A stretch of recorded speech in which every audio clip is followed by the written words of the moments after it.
Caja de Ahorros, ha venido a Vigo don Dionisio Ridruejo para hablar del punto de vista del lector en la crisis de la literatura.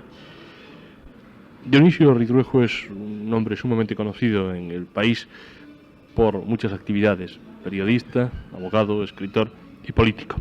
Sus últimos libros han sido un libro de poemas titulado casi en prosa, Entre la literatura y la política, Diario de una tregua y Guía de Castilla la Vieja.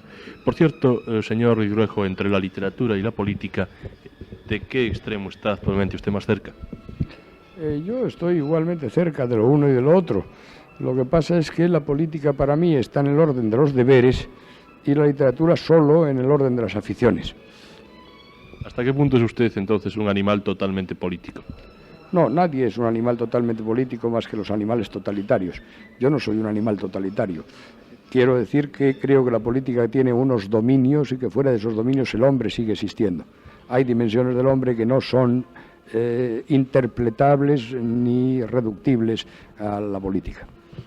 ¿Por qué dijo usted, por qué ha dicho usted y ha armado tanto ruido en el país, o al menos ha tenido tanto eco, el hecho de que era usted el único fascista, o que había sido usted el único fascista? ¿Es que no hubo más?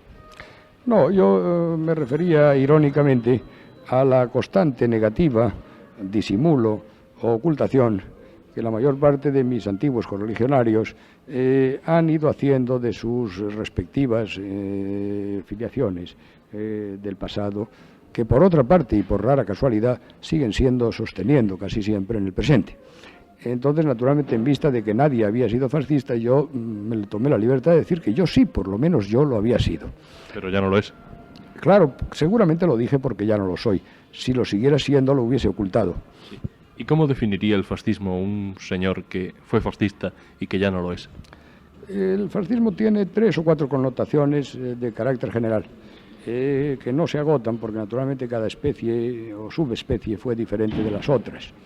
En términos generales, la nota característica del fascismo es la tentativa de superar los conflictos internos de cada sociedad por la elaboración de un concepto general del pueblo, identificado con el concepto de nación y sometido al concepto de Estado. Entonces la empresa nacional subsume, por decirlo así, los conflictos internos de la comunidad y los resuelve por elevación, proyectando la empresa nacional hacia el campo de su propia expansión. Es decir, todo fascismo es originariamente un subproducto del imperialismo europeo. Fue un subproducto del imperialismo europeo, que encarnó además en los pueblos derrotados, en los pueblos que no tenían en la actualidad satisfechas las ambiciones imperiales. Eso por una parte. Por otra parte, en el fascismo hay un armonismo social, es decir, la tentativa conciliatoria de carácter integracionista, en la cual se trata de eludir el, a mi juicio, ineludible planteamiento de la lucha de clases.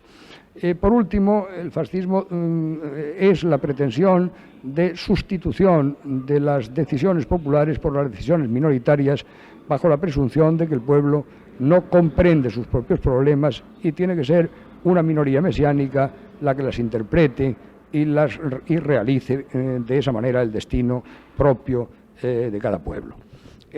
A estas 3 connotaciones hay que añadir naturalmente la de la violencia como sistema, la de la conquista del Estado como objetivo.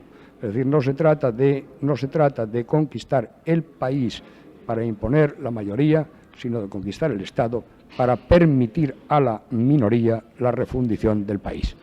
Estas eran las connotaciones generales del fascismo. Evidentemente, estas connotaciones se daban en la afiliación que yo sostuve durante los años juveniles de mi existencia. Bien, señor Ridruejo, vamos a volver a la orilla de la literatura. ¿Cuál es entonces esa crisis de la literatura desde el punto de vista del lector? Bien, yo lo que planteo o quiero plantear en mi conferencia de hoy, conferencia de la que no tendré noticia cabal hasta que la haya dado, porque yo soy más bien un conversador en público que un verdadero conferenciante, es el problema de cómo se inserta la crisis que, según todas las apariencias, sufre en general la actividad artística y en particular la actividad literaria en nuestro tiempo, en el contexto de la sociedad de donde la crisis nace y que condiciona la crisis. Pero por otra parte, Me interesa también establecer una verificación sobre el modo de leer la literatura, crítica o no, que se produce, y por lo tanto el rol que el lector atribuye al quehacer literario, que puede ser en muchos casos es distinto al que le atribuye el escritor. Creo que uno de los síntomas de la crisis literaria del día es que el escritor empieza cada vez más a escribir para profesionales, para críticos, en último término para sí mismo, con una cierta desatención a las finalidades sociales inmediatas e incluso menos trascendentes para las que el público le solicita. Ver cómo se produce este conflicto será uno de los aspectos, por lo menos, de la conferencia de esta noche. Política y literatura. Si el señor Ridruejo nos lo permite y le rogaríamos respuestas breves, quisiéramos hacer un text sobre personajes que fueron políticos, que fueron historia y que inevitablemente tienen literatura. Diremos algunos nombres y le rogaríamos que usted, concisamente, brevemente, como la radio exige, nos respondiera. Por ejemplo, Azaña. Azaña fue un hombre de gran capacidad intelectual que probablemente confundió España con Francia. Es decir, creyó que vivía en un país distinto del que vivía, o al menos quiso trabajar hipotéticamente como si así fuera. Creo que la gran desgracia de la República Española fue que la clase conservadora del país no entendió que en última instancia Azaña era su hombre. Gil Robles. Gil Robles era un resonador, un altavoz del talante evidentemente intransigente de la derecha española, sobresaltada tanto en el orden de sus intereses religiosos como en el de sus intereses económicos al advenimiento de la República. Representa, por lo tanto, esta ambigua pero intensa reacción de la derecha española frente a la experiencia republicana. Ahora bien, a lo largo de su propia lucha, creo que Gil Robles llegó a identificarse con el método democrático al cual después ha aspirado siempre a volver. José Antonio Primo de Rivera. José Antonio Primo de Rivera era un hombre inteligente, honrado y dubitativo. Tuvo que sacrificar la duda del intelectual para conquistar la entereza del político.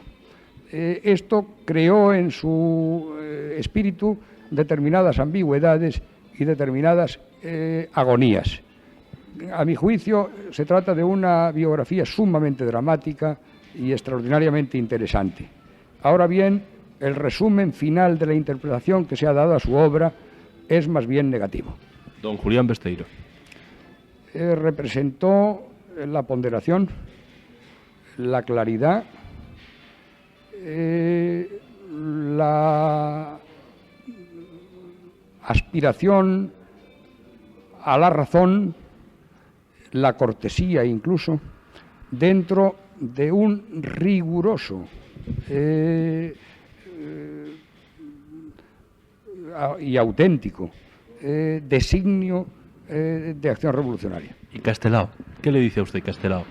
Castelao es uno de los escritores, no solo de los humoristas, sino también de los trágicos, más interesantes que ha dado este país arrinconado, maltratado, ignorado, que se llama Galicia, que en último término es, por tantas razones, la madre de las Españas. Castelao es un testigo trágico de su tiempo, cuyo valor testifical y moral, aun siendo grande su valor literario, aun siendo importante su valor plástico, sobrepasa a ambos. Sí. Dionisio Ridruejo está hablando con nosotros y es difícil condensar en poco tiempo todo lo que quisiéramos preguntarle, pero con la pluma abierta quisiéramos que dejara en el aire de la radio un pensamiento para mañana de político y de literato. Como literato deseo solamente aclarándome a mí mismo la conciencia de mis prójimos. Como político quisiera simplemente ayudar y servir. Las palabras ayuda y servicio están tan prostituidas en nuestro país que casi se pronuncian con sonrojo. Y si las pronuncio a pesar del sonrojo es porque son ciertas. Quiero una España con dignidad, con justicia social, con libertad auténtica, con independencia y con una autocomprensión en la que sea posible que todos sus pueblos, hoy tan poco satisfechos, con tanta justicia poco satisfechos, puedan encontrarse unidos por su propia y libre voluntad y según su propia inclinación, en un Estado que no sea el Estado de unos pocos, sino el Estado de un pueblo. Don Dionisio Ridruejo, podíamos añadir, parafraseando aquello que dijo Castelao, non lle proñades chatas a obra, porque nela caben todos. Muchas gracias.